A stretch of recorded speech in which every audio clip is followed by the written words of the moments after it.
quella divisa col pastrano grigio argento. Io riaccompagnai a casa sua madre, poi presi commiato anch'io ed ella mi baciò sulle labbra e mi strinse al seno, mentre i suoi grandi occhi ardevano vicini e fissi nei miei. Tutti gli uomini parevano affratellati, avevano in mente la patria e l'onore, ma tutti fissavano per un istante il volto nudo del destino.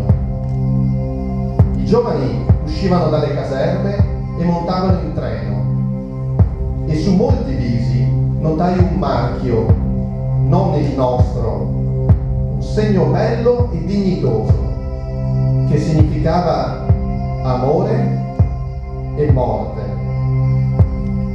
Anch'io fui abbracciato da gente che non avevo mai vista, e compresi e contraccambiai di buon grado. Lo facevano in una specie di ebbrezza, ma non per volontà del destino. Ma l'ebbrezza era sacra e proveniva dal fatto che tutti avevano lanciato quello sguardo breve e sconvolgente negli occhi del destino.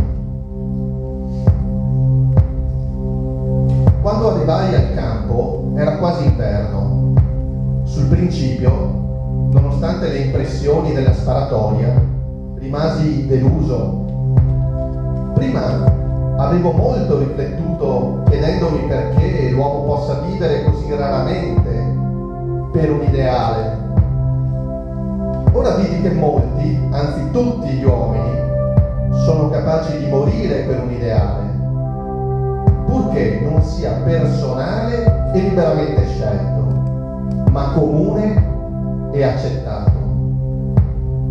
Col tempo però mi accorsi di aver valutato male gli uomini. Per quanto il servizio e il pericolo comuni li uniformassero, vidi molti, vivi o moribondi, accostarsi magnificamente alla volontà del destino. Molti, moltissimi avevano non solo all'assalto ma sempre quello sguardo saldo, lontano, quasi un po' ossessionato, che nulla sa della meta e denota la piena dedizione al fatto mostruoso. Qualunque cosa credessero, certo erano pronti, e con loro si sarebbe potuto plasmare l'avvenire. E quanto più il mondo pareva concentrato sulla guerra e l'eroismo, sull'onore e altri antichi ideali, tanto più lontana e inverosimile risuonava la voce di un apparente senso di umanità. Eppure questa era soltanto la superficie, e allo stesso modo in superficie rimaneva la questione degli scopi esteriori e politici della guerra.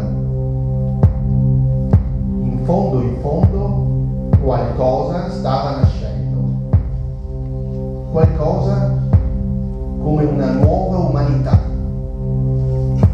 Infatti, potei vederne parecchi, e qualcuno di loro cadde al mio fianco.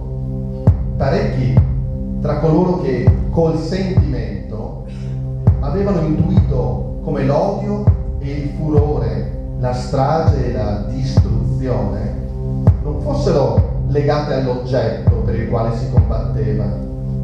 Tanto l'oggetto quanto lo scopo erano fortuiti.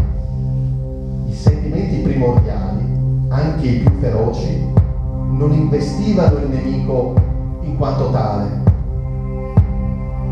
La loro opera cruenta era invece soltanto una emanazione dello stato d'animo più intimo, dell'anima in dissidio, la quale voleva infuriare e uccidere, distruggere e morire per poter rinascere.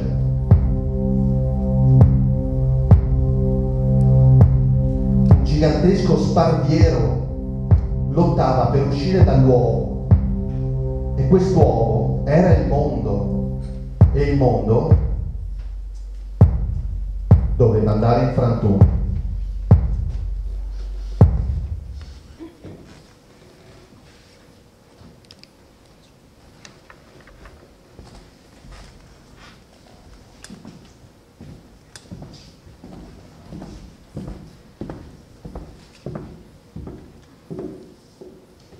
E il mondo stava realmente andando in frantumi.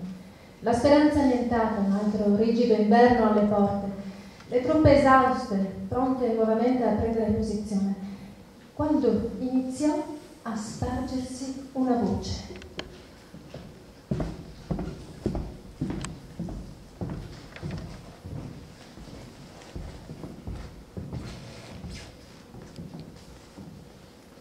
A quel momento, poi, si sente dire che parlano di armistizio, ma non si sapeva al momento cosa significava.